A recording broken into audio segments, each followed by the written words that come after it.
Dogworks Radio is sponsored by Alaska Dogworks. Check out their website at alaskadogworks.com.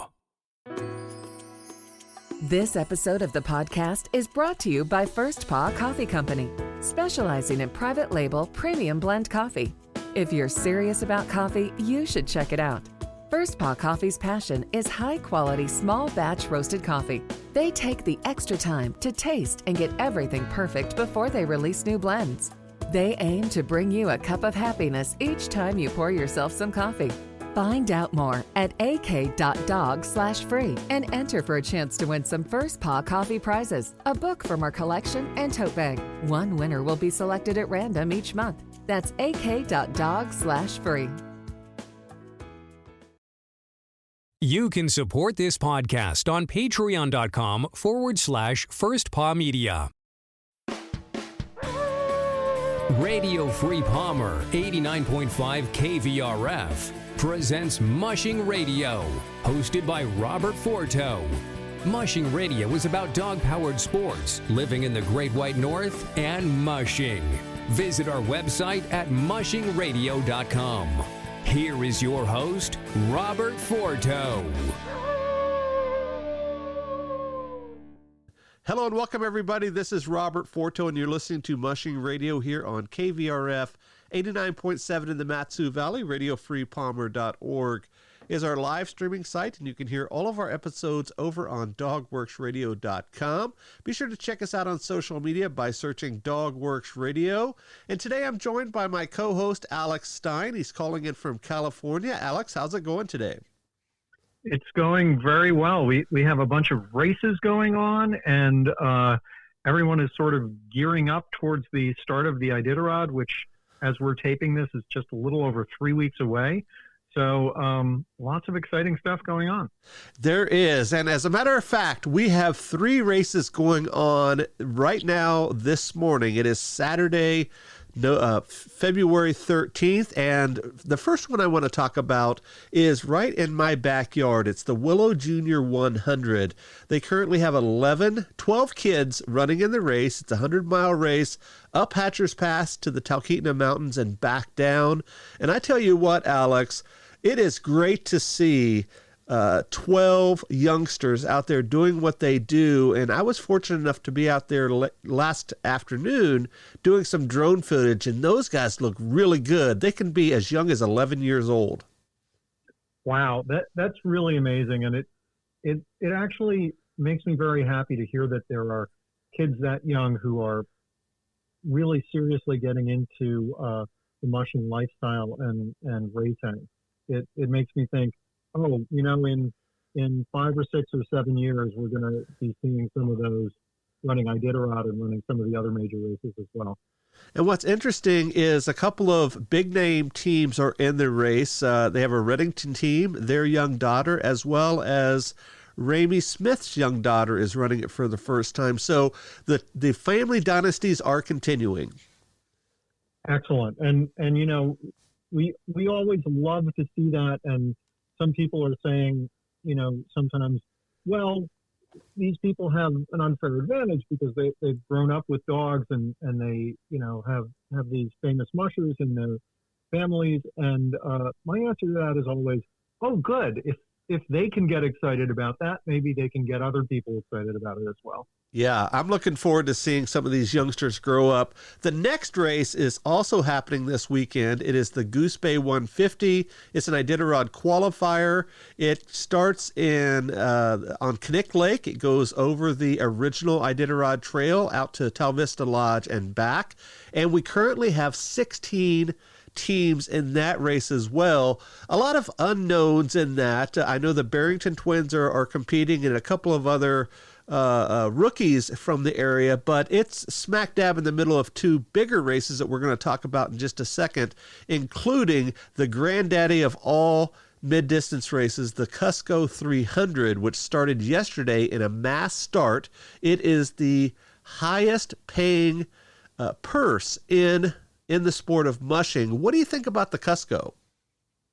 The Cusco is always really exciting, and I had a chance to see some footage of the mass start, and mass starts are are really kind of great. We're used to in most races, including most of the big races, they do staggered starts where people will start every 2 minutes, and then the time is adjusted during the rest period.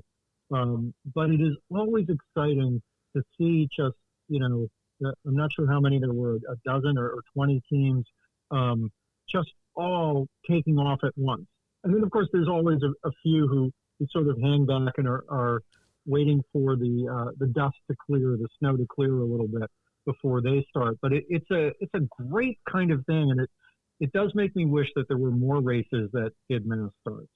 Yeah, and it is also one of the bigger races in Western Alaska, which is interesting because of all the COVID protocols, and we're going to talk about that in just a second, and all that they had to do to get that race going, and I applaud them for that. The next race is the new iteration of the Yukon Quest. It's called the Summit Quest 300. It's pretty much the old Yukon Quest 300 qualifier, but with an extra 40-mile loop in, and they go over a couple of the large mountains, including Eagle Summit, which is notoriously harsh in terms of weather, but there's a lot of good mushers in that one as well, and I'm looking forward to seeing how that one pans out.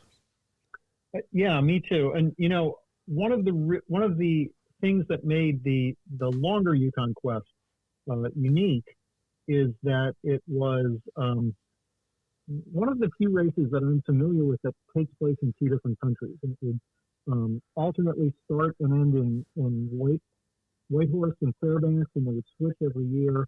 But there was a border crossing in the middle of it, and for COVID reasons and a lot of other reasons, that was deemed to be not something that was feasible this year in terms of the border crossing, and the Yukon Quest, I think wisely made the decision to cancel the race this year. But that doesn't mean that there can't be a race that's all on one side.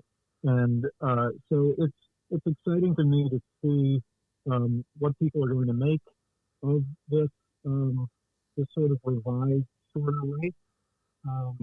And it certainly has some very difficult terrain. So that's something I'm looking forward to as well. So all of these races, including the past races that happened over the last couple of weeks, including the Copper Basin and the Willow 300, who, by the way, Nick Pettit won that race. So he is on a winning streak this year.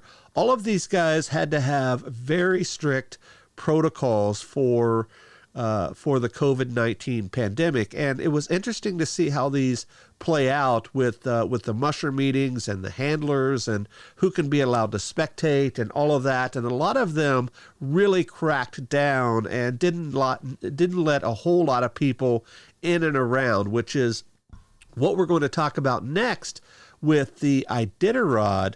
And there's a bunch of news coming out with that, and I'm interested to hear what you have to say. And of course, a lot of this is because of the COVID pandemic, isn't it?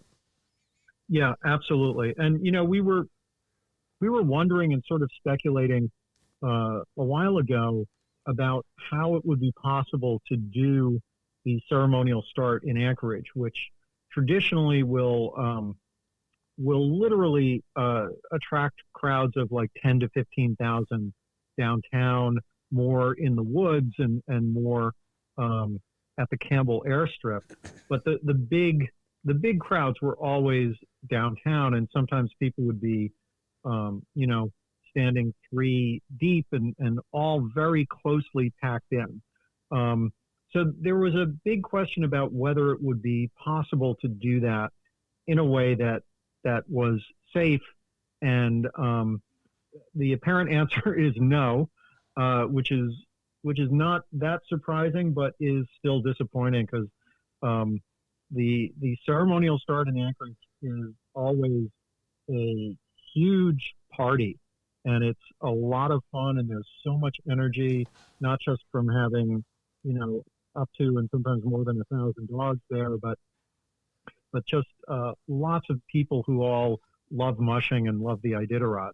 So it's in a lot of ways going to be a big loss not to have that this year. So let's take one step back, Alex, and talk about the Mushers Banquet and the draw and the auction and all that typically happens on Thursday before the start. That is not happening either, and I understand it's going to be a virtual event, and they're going to do the auctions and things virtually as well. Is that what you heard? Yes, and it's a big. This event is a really big deal. They hold it every year in the convention center downtown, and there's usually anywhere between, I think, 1,000 and 3,000 people who are there, and there's a big meal that is put on, and all the mushers have tables, and people go around and they visit with people, and they see people that, volunteers and people that they maybe only see during this period of the year. So it's a big social event as well. They also charge, I think it's a little over $100 a piece for the banquet, and then there's they charge for the musher meet and greet as well. So that's something that generates a fair amount of revenue for the race just when people walk in the door, and that's not even counting all of the auctions and all of the merchandise and the stuff that's for sale. So that is going to be a financial hit that the race is going to take this year. Yes, and I have another thing to talk about in terms of finances, but before that, typically right around the banquet and most importantly on the Friday before the start is usually a big day for the mushers. They will have a bunch of their friends and fans come up to their kennels or where they're staying, and they will give rides and, hang out and have parties and things. I don't think that that's happening either on Friday, at least in terms of a public stance. Do you? And the reason I say that is because typically, who is it? Jeff King and I believe it's Mitch Seavey get together at the Inlet Hotel and do something. Right. So I don't think things like that are happening either, are they? Yeah, I definitely don't think that things like that are happening and being publicized. And my guess is that the Iditarod is doing everything in their power to discourage people from doing that. And it's too bad too, because in addition to all of those get-togethers and things like that, some of the mushers are able to have sort of private events that function as fundraisers for them as well. So that is all pretty much going out the window this year, and we're not going to see that, I think, at all. There might be a few people who are doing virtual events, but that's also one of the really fun things about being in Anchorage right before the race. And speaking of fundraising and events that happen in and around Anchorage, before we talk about the Iditarod program, I'm sure you heard, Alex, that the cruise ships have been banned for another year for coming up to Alaska. And the reason I say that here on this show is because so many of the Iditarod mushers count on income from cruise ship passengers with sled dog tours, and they're involved in the tourism industry. This is going to be the second year in a row where things like that can really hit the pocketbook of a lot of these mushing teams. Yeah, and my hope, my sincere hope is that we're heading towards the end of this pandemic, and people are starting to get vaccinations, and I think that that is going to be extremely helpful, and things are going to be able to open up a lot more. It's not clear exactly when that will happen, and it may not be until the fall or late summer. But as you know, Alaskans generally have more seasonally are more seasonal in their income than in a lot of other states, and to take away all of this potential tourist income for 2 years in a row has to be devastating for a lot of these people. Right. So let's talk about the Iditarod program. For folks that don't know, each musher gets to auction off a spot to a lucky fan to ride in the ceremonial start for that first 12 miles of the race, that whole ceremonial start.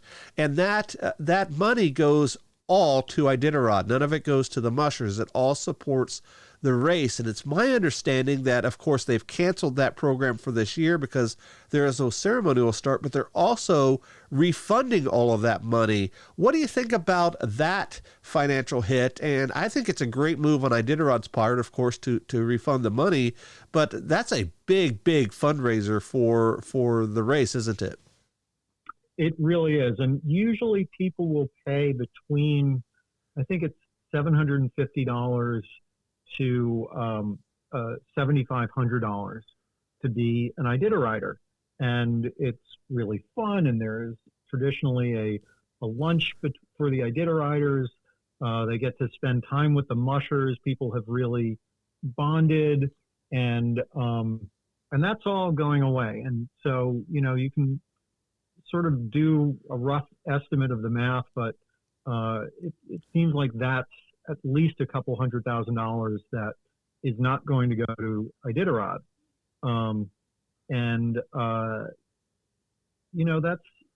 It's not, I think the total budget for the race, or at least the figures that I've seen published, are a little over $5 million.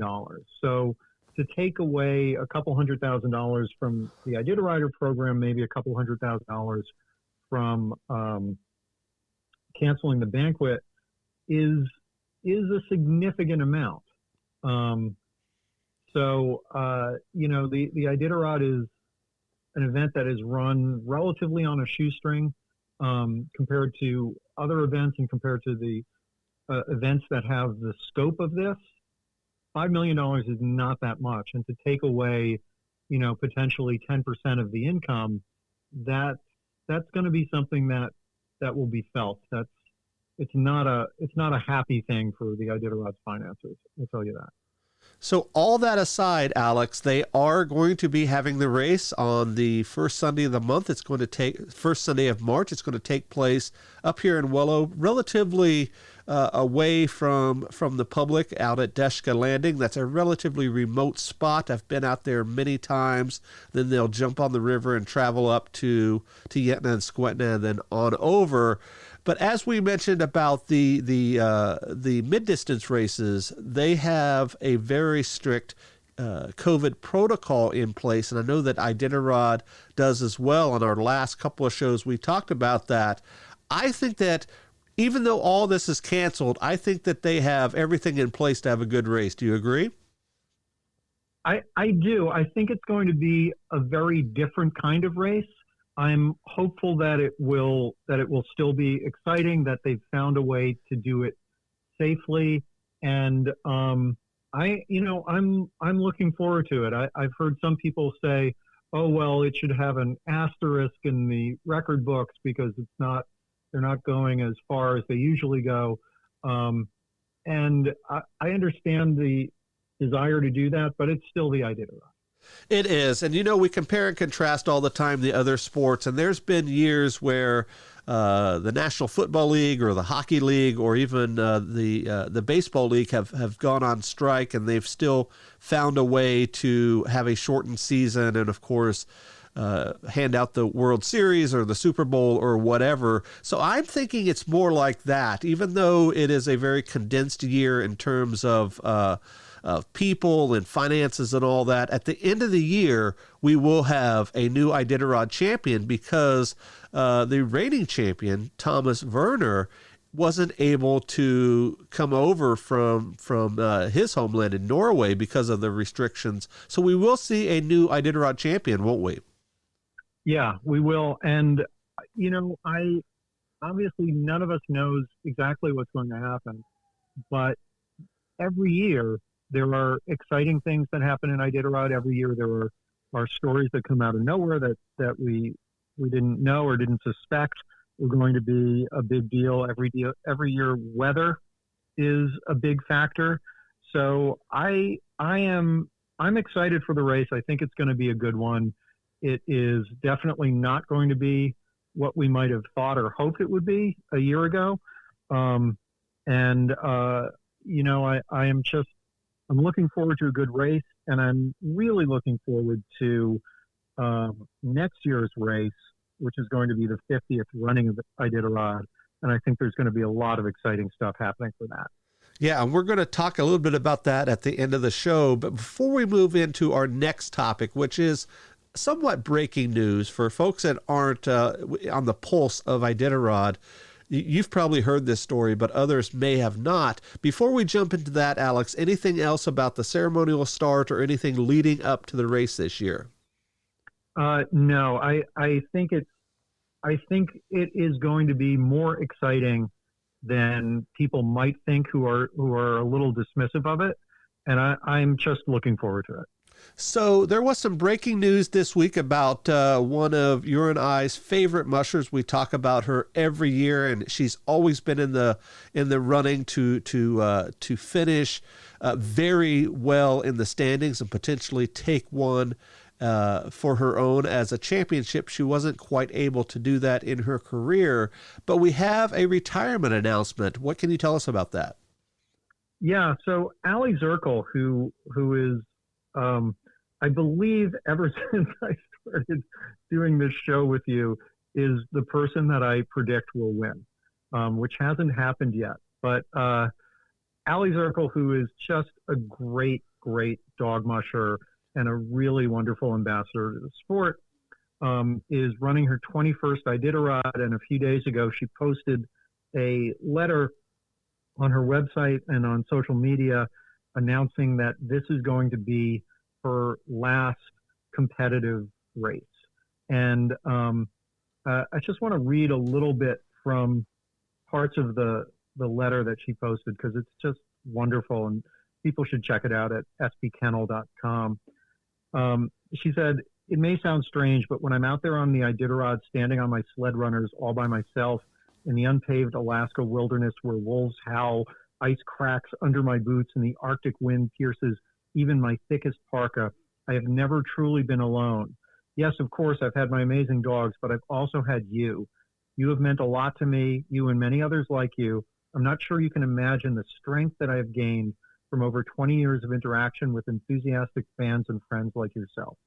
You know how much you've inspired and empowered me, so obviously I need to thank you." And she talks about how this has been a decision that she's come to over a period of time, and that she's always felt like she wanted to give 100% to racing, and every race that she's entered because she thinks that she can win, and that she's getting a little bit older. I think she's just turned 50, and doesn't think that in the future she'll be able to be competitive and be someone who could potentially win, and wanted to retire before she got to that point. And then she talks about having an interaction during the ceremonial start with a woman who said that she needs Aliy to win because her boyfriend was always putting her down and saying that women can't do things that men can, and she needs Aliy to win to prove that they can. And Aliy said she's never forgotten those words and takes them with her everywhere she goes. And then she writes, "I want you to know that I will never forget you. But now I need you to understand that while I hope I've proven to you that I can stand strong and tall and proud alongside any person, man or woman, you need to believe that you have the same power. I truly believe you have inside yourself everything you need to ride over the roughest trails in life, stand up in the worst storm, stare down any challenge, and make it to your own finish line wherever you decide to put that line."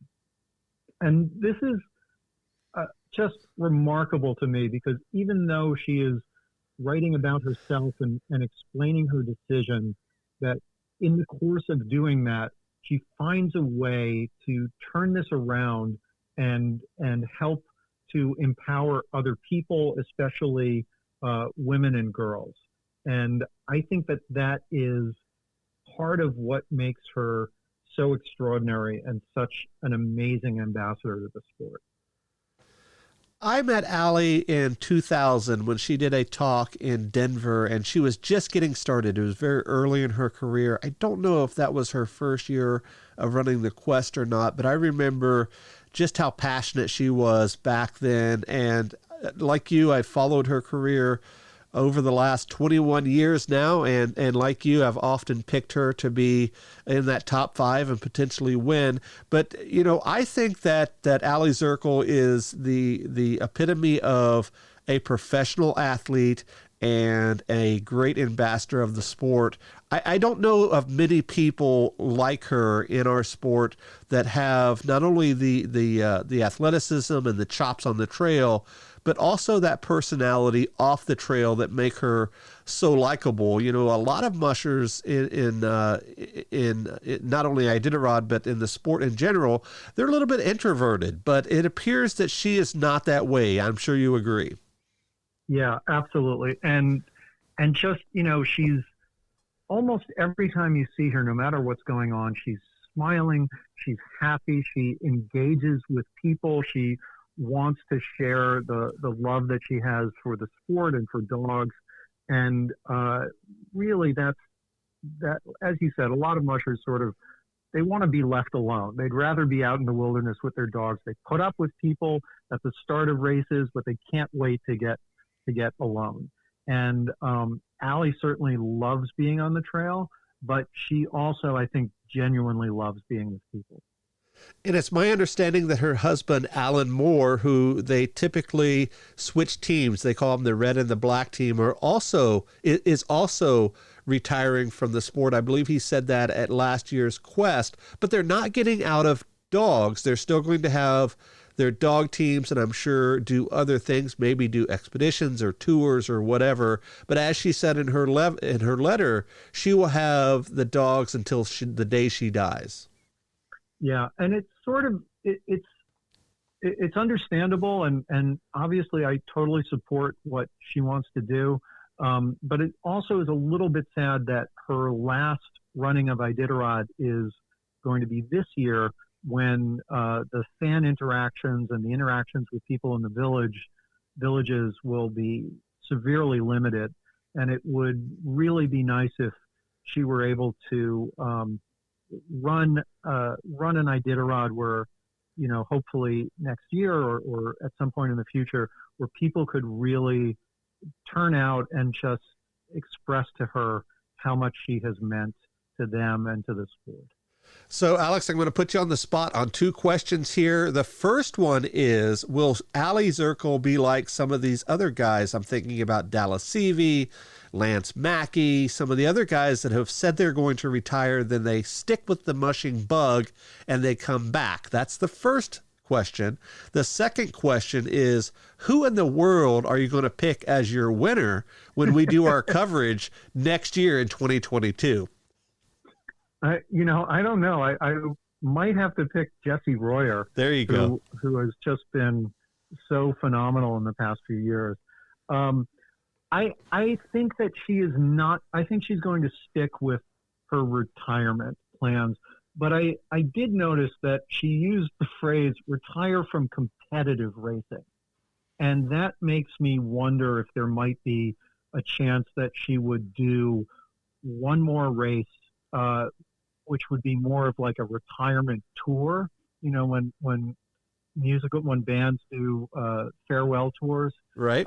Where she's not entering to win, but is just going to see all of the people all along the trail. I don't know that she would do that, but I think that would certainly make a lot of fans very, very happy. So, Alex, to end the show here, we have a very important guest coming up on our next episode. It is Rob Urbach, who is the CEO of Iditarod. And I know you got a chance to sit down with him virtually yesterday and ask him some questions. Can you give us a little bit of teaser what's coming up with your conversation with Rob? Yeah, we talked a lot about the COVID protocols and how to run the race safely in times of COVID. We talked a little bit about what it was like for him in his first race last year to have the world shut down around Iditarod and pressures that he faced to end the race early or to call it off in the middle, and why they made the decisions that they made.